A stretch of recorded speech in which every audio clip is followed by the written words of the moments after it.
Vamos trazer aqui Zaratini, bem-vindo, tudo bem? Oi, Dri, tudo bem? Bom dia, Renato. Salve.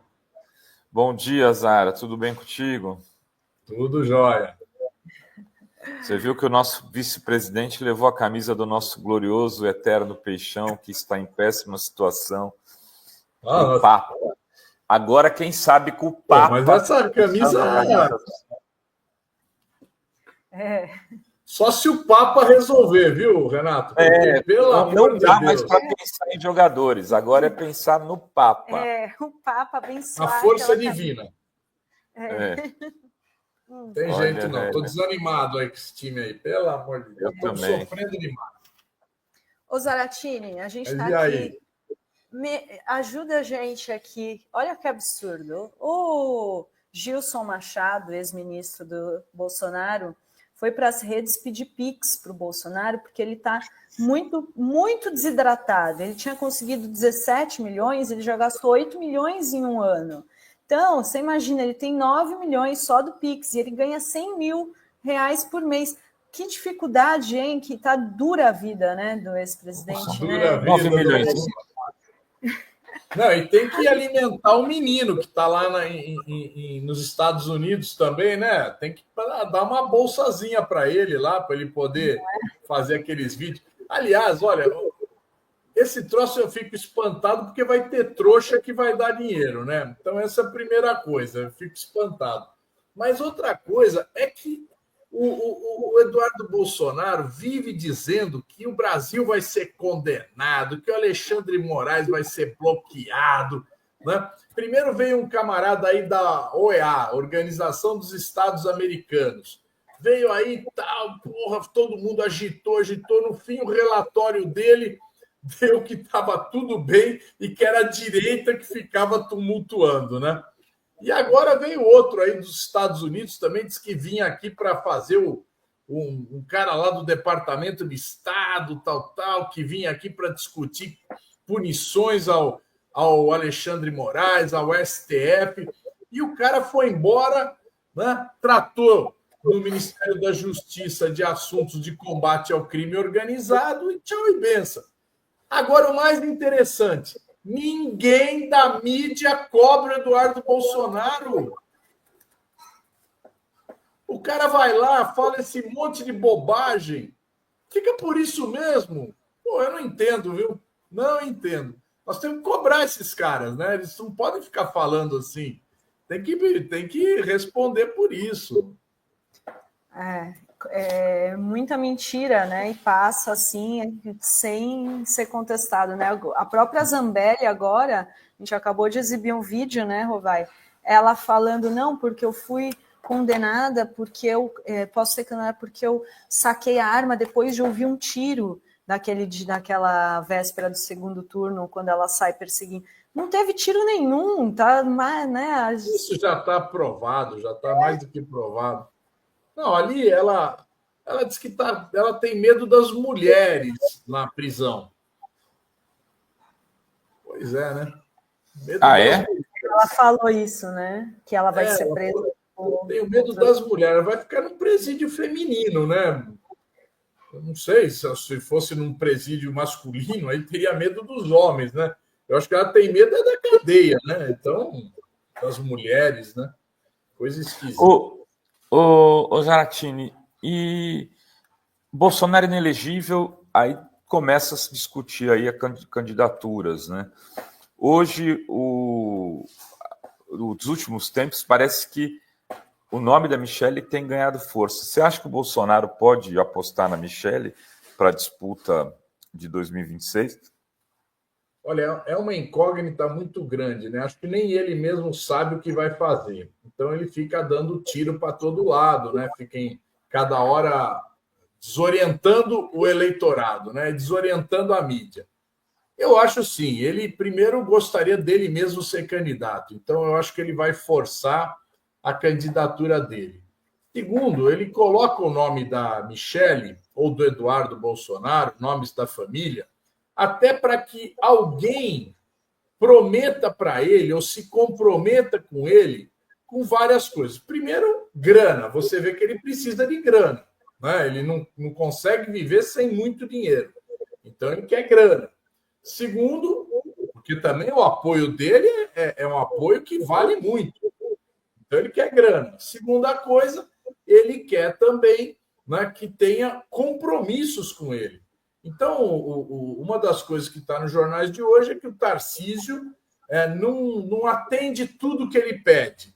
Eu não sei o que ele pediu, mas deve ter pedido cargos, posições, secretarias, e diz que o Tarcísio não atende tudo que ele pede, deve atender parte, né?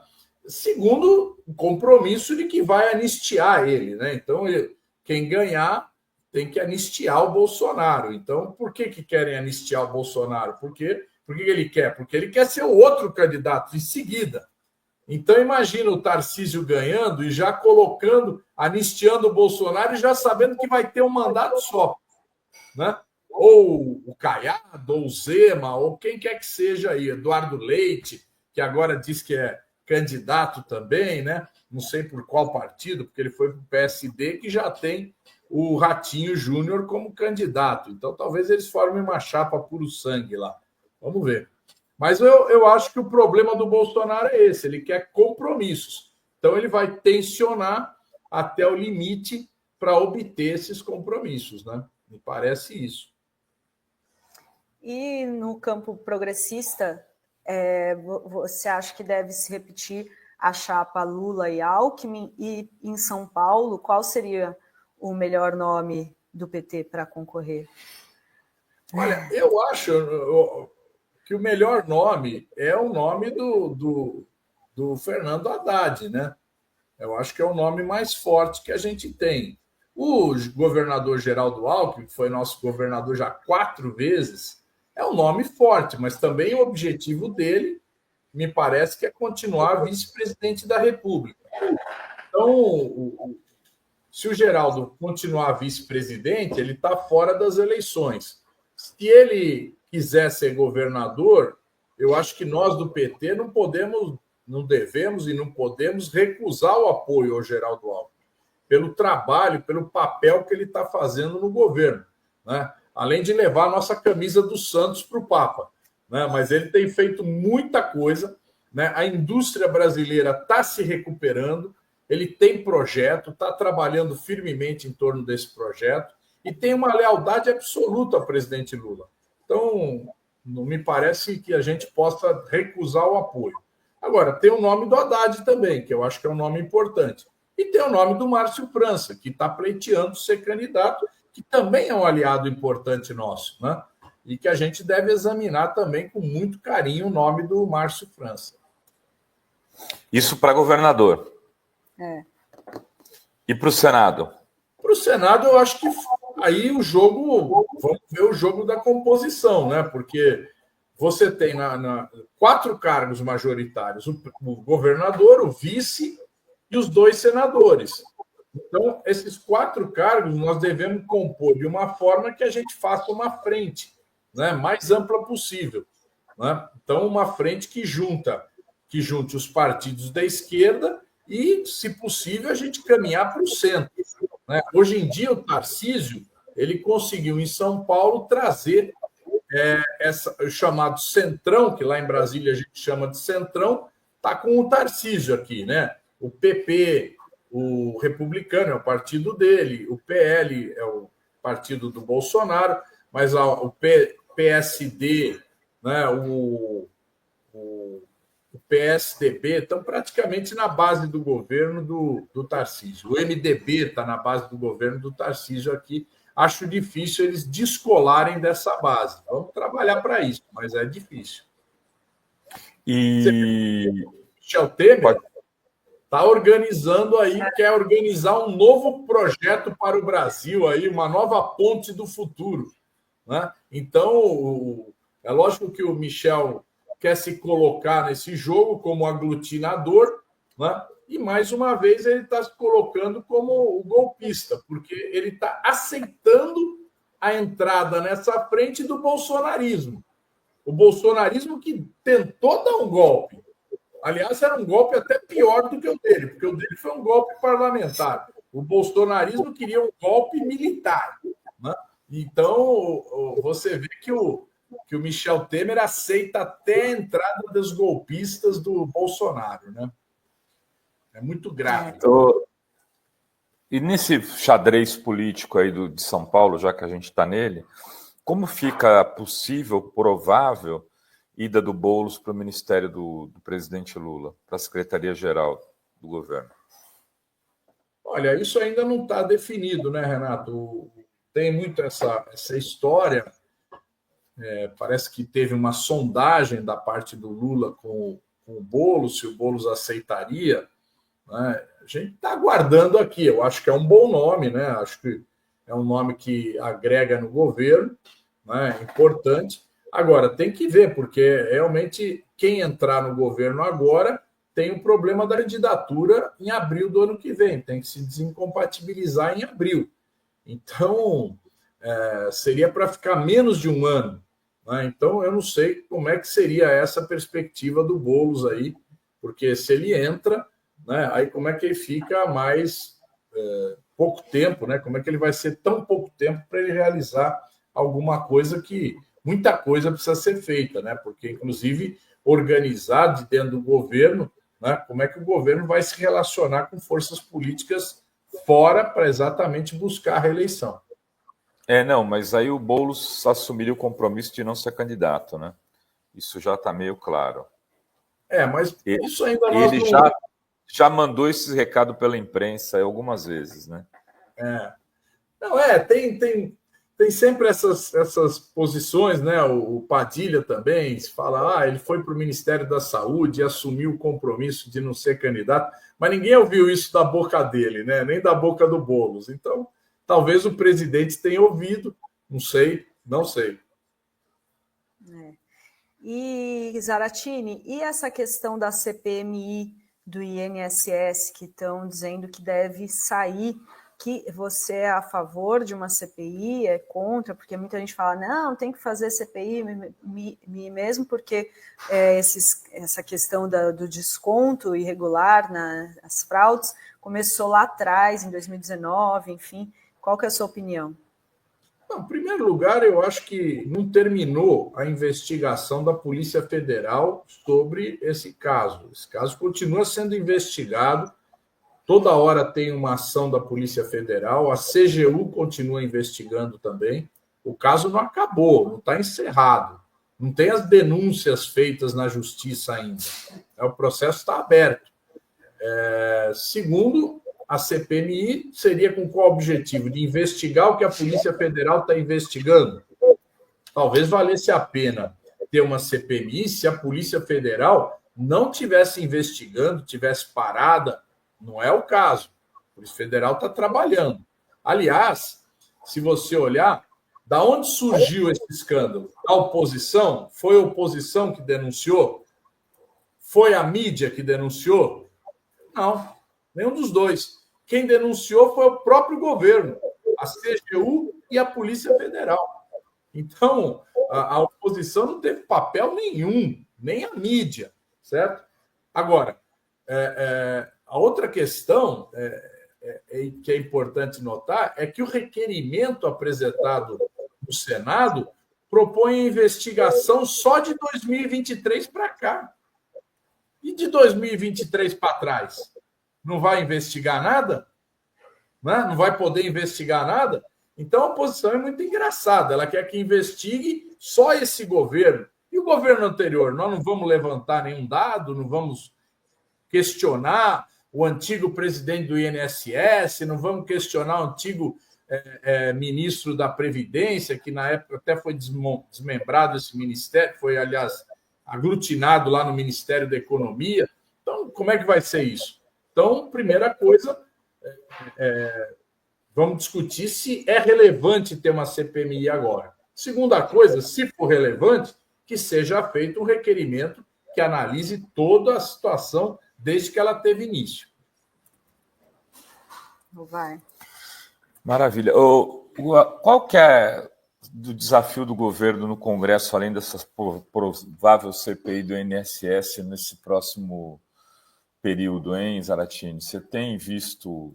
Olha, você já tem aí uma agenda que te parece que vai O maior desafio, o Renato, vai ser exatamente a gente votar o imposto de renda, né? A isenção do imposto de renda até R$5.000 e a cobrança, alternativamente, dos bilionários. Você vê que o Centrão ocupou a relatoria através do Arthur Lira e ele tem dito que vai achar outra forma de compensar. Então, o que quer dizer isso? Que ninguém vai discutir, ninguém vai questionar, ninguém vai ser contra isentar quem ganha até R$5.000, mas da onde vai vir o dinheiro para compensar? Nós queremos tirar dos muito ricos. E eles querem fazer o quê? Achar outros caminhos onde toda a sociedade pague por isso. Então, por exemplo, já se citou, não, vamos cobrar um adicional dos bancos. Legal. Só que os bancos fazem o quê? Repassam isso para os seus clientes. Ou seja, todo mundo vai pagar. Né? Então, o problema é esse. Qual é o debate? De onde sai? Né? Da onde sai a compensação? Então, esse vai ser um grande debate. Outra questão que me parece importante vai ser a questão da jornada 6x1, que a gente tem que dar tração para a votação desse projeto lá na CCJ, para que a gente possa avançar. Né? E terceira questão, o orçamento do ano que vem, que vai ser o último ano do governo. Nós precisamos ter um orçamento que garanta os programas sociais, né, que garanta os investimentos, que faça o Brasil crescer. Né? Então, e por outro lado, a oposição vai querer um orçamento que garroteie, que impeça o governo de trabalhar. Então, vai ser um grande desafio desse ano, desse segundo semestre, vai ser enfrentar esses três temas, no meu modo de ver. Ô Zaratini, e essa questão da disputa com o Supremo Tribunal Federal? Eu queria repercutir até ontem, o Flávio Dino convocou uma audiência pública para debater a constitucionalidade das emendas parlamentares impositivas. Então, assim, pode ser que saia aí uma decisão que é inconstitucional, que não pode ter essas emendas impositivas, é o que ele está trazendo aí a discussão. E a gente vê que o Hugo Mota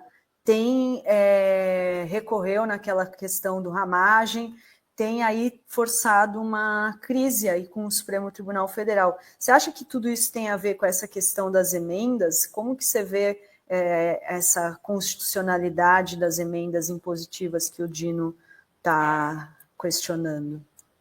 Olha, eu acho que esse é um problema grave, viu? Porque, veja só, acho que é o principal foco da disputa do STF com o Congresso não é o ramagem, não é essa questão. Isso aí me pareceu muito mais uma resposta do Centrão ao STF em relação à questão das emendas.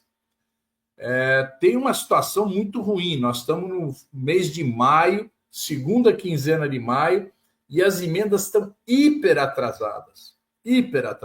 Então, sequer até agora foram indicadas as emendas pelos parlamentares. As emendas individuais, coisa que deveria ter sido feita em fevereiro. Né? E o processo de liberação das emendas, com as decisões do Flávio Dino, vai ser muito mais lenta. Então, isso, de um lado, vamos dizer, coloca uma questão que é importante para a sociedade, para o próprio governo, mas, por outro lado, cria um esgarçamento nas relações entre o governo e o Congresso muito forte.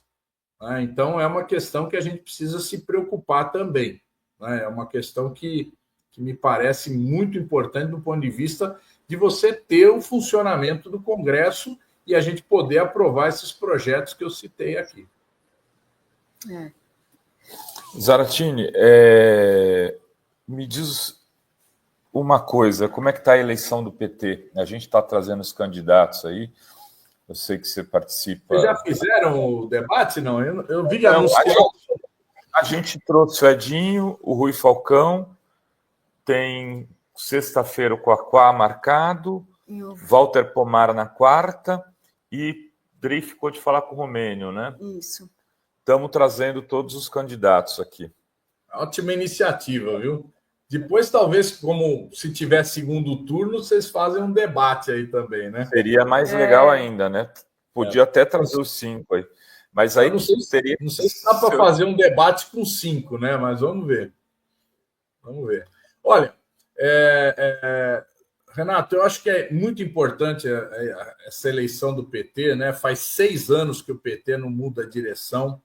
É um momento importante para nós, é um momento de renovação política do partido, né? A gente precisa que muitas direções sejam efetivamente renovadas, né? É um momento que tem disputa de visões também, mas também tem muita disputa meramente por ocupação de posição, né?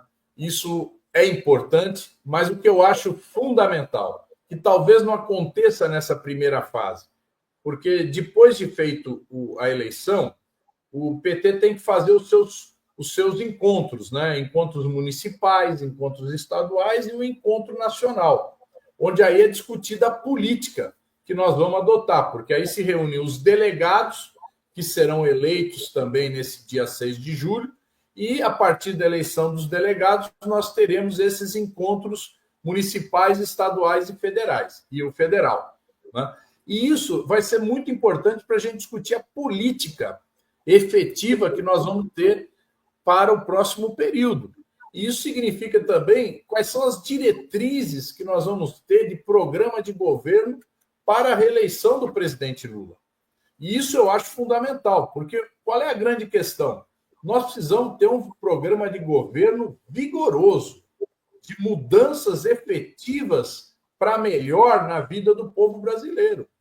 Tem grandes desafios no país que têm que ser enfrentados, né? Tem o desafio da saúde, tem o desafio da educação, tem o desafio da segurança pública, tem o desafio da habitação, né? São 10 milhões de famílias morando em situação precária no país. Então, o que nós temos a dizer sobre tudo isso, né? E quais são as soluções? Porque é lógico, quando a gente faz um programa de governo, a gente trata de A a Z, né? Todos os setores. Mas eu acho que o governo tem que ter metas em algumas questões que têm que ser muito importantes para a gente apresentar para a população e falar: nós vamos vencer esse desafio no próximo período, né? Vamos resolver problemas efetivos que estão colocados. Por exemplo, na saúde, a demora que você tem para o atendimento em laboratórios, atendimento em especialistas, cirurgias. Nós estamos fazendo o PAC agora, quinta-feira, o Padilha e o Lula vão lançar o PAC aí das especialidades, né? O novo Mais Médico Especialidades. Eu não sei ainda o nome que eles vão usar, mas vai ser alguma coisa assim. É importante, mas se nós não tivermos um recurso substancial na saúde para que a saúde se desenvolva e atenda com qualidade o povo, nós vamos melhorar um pouquinho. Mas não adianta a gente melhorar um pouquinho, nós temos que melhorar muito, né? Então, eu acho que a gente precisa encarar esses desafios, né? E o PT tem que ser o partido que apresenta, né, as soluções para isso, né? E como vencer esses desafios na realidade brasileira. Muito bem. E, Zaratina, saiu aqui o Boletim Focus, fazendo projeções queda na inflação, alta no PIB. O que você está achando que a economia está melhorando, está indo no rumo certo? Qual que é a sua avaliação? Os preços vão começar a cair dos alimentos? E, aliás, posso fazer um adendo? O que você acha do Galípolo? Olha, primeiro, essa questão da inflação ainda não é que os preços vão cair, vão diminuir a inflação. A taxa de crescimento vai diminuir. Isso é bom, mas não é ainda cair os preços. Eu acho que para cair os preços, nós precisaríamos ter um aumento da produção de alimentos muito forte, né? Que eu acho que é um dos desafios que nós temos pela frente. Completar a reforma agrária no Brasil e incentivar a produção de alimentos, que nós avançamos pouco nisso daí, né? Eu acho que é uma das questões que nós temos. Nós não vejo ainda que a gente possa ter redução de preços. Acho difícil ainda, né? Agora, o Galípolo, né, ele tem mantido a política de juros do Banco Central. essa política não está tendo efeito algum. Rovai, qual foi o efeito disso na economia até agora? Esses juros cavalar. Vai diminuindo os preços de alimento por questão de entrar safra, sair safra. Por exemplo, esse assunto agora do ovo, né? O ovo vai baratear, porque nós vamos parar de exportar ovo, vamos parar de exportar frango por causa da gripe aviária. Então vai baixar o preço. Mas isso não tem nada a ver com juros. Absolutamente nada a ver com juros. A economia continua com emprego, gerando emprego, continua melhorando o padrão de consumo dos brasileiros e a taxa de juros tem servido a quê? Tem servido a aumentar a dívida do Brasil, né? A aumentar a receita do setor financeiro com juros e que mais? Né? Então, efetivamente, encarecido projetos que são fundamentais para a gente avançar. Né? Projetos de investimento que muitas vezes deixam de ser feitos por conta dos juros muito altos. Então, eu não vejo que isso tenha ajudado em nada a economia brasileira. O que temos discutido também, Rovai, é essa meta. A meta de 3% já tem muito economista de direita dizendo que não é inatingível. Então, a gente bota a meta de 3%, o Banco Central fala, eu tenho que buscar a meta. A inflação está em 5%, né? O limite seria 4,5% e ele fica com essa taxa de juros absurda porque precisa baixar a inflação para 3%, que nunca aconteceu. Nunca aconteceu. Né? Imagina. 4,5%, 5% é uma inflação razoável assim, para o país. Né? 4,5% que seria a meta, sendo 3% é o máximo de 4,5%. Se a meta fosse 4%, a gente podia chegar até 5,5%, né, Zaratini? Pois é. O erro foi na meta, tá? Isso já muita gente criticou. Não, mas não é só a esquerda que está falando, Renato. Tem muita gente do centro, da direita, economista que não tem nada a ver com a esquerda, que está falando, olha, essa meta aí é absurda. Certo? Não, a economia brasileira tem uma característica que não consegue girar a 3%, a 2%. Então, vamos ser realistas, né? Maravilha. Muito bem, Zaratini. Muito obrigado aí pela sua disposição de estar sempre aqui com a gente na Fórum. Espero que da próxima vez que você voltar aqui, a gente esteja numa situação melhor do que diz respeito a questões futebolísticas. Se Deus quiser. Se Deus quiser. Se o Papa permitir. Se o Papa abençoar aquela camisa. Isso mesmo. Jogar 1 litro de água benta lá para ver se... Tá merda. Valeu, gente. Muito obrigada, viu? Boa semana para você. Bom trabalho. Também. Tchau. Até a próxima.